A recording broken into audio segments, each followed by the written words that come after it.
আসসালামু আলাইকুম প্রিয় বন্ধুরা, বেগুন ক্ষেত তো আপনাদেরকে আগে পরে অনেকবার দেখাইছি, ঠিক আছে।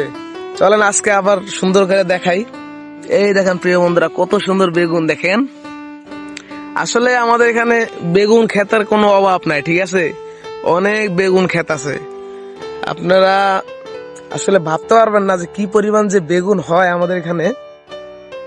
এই দেখেন বন্ধুরা, কত সুন্দর বেগুন দেখছেন, দুইটা জোড়ায় জোড়ায় আছে, ঠিক আছে। এই দেখেন প্রিয় বন্ধুরা, কত সুন্দর করে তারা বেগুন ক্ষেতটা করছে। কৃষকের মাথায় যে কি ট্যালেন্ট দেখেন, দেখছেন।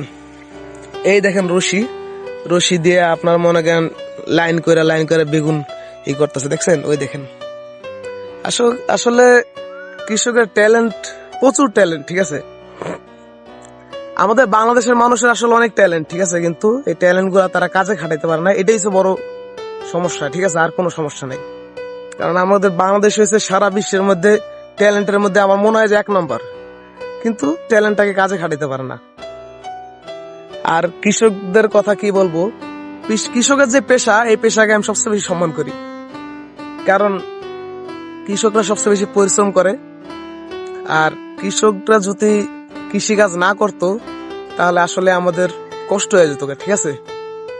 দেখেন কত সুন্দর ফসল করতেছে, খুব সুন্দর লাগে আসলে, এগুলা দেখলে ভালোই লাগে। আসলে আপনারা না দেখলে বুঝবেন না কাছ থেকে, ঠিক আছে। আর যারা ঢাকা শহরে থাকে তাদের কথা তো বাদে দিলাম, তারা তো এগুলা কখনো বুঝবে না, কারণ তারা সকালে যায় অফিসে আর রাত্রে বাসায় বিল্ডিং উপরেই শুয়ে থাকে, ঠিক আছে। অবশ্যই আপনারা গ্রামে আসবেন ঘুরবেন, না ঘুরলে আসলে এই কৃষকের সৌন্দর্য এগুলো আপনারা দেখতে পারবেন না। আর কৃষকের সাথে আপনাদের মায়া হবে না, আর আপনাদের দেশপ্রেম হবে না, ঠিক আছে। তার জন্য বলি ভাই, দেশে আসুন, গ্রামে একটু ঘুরে যান, ঠিক আছে। ভালো থাকবেন।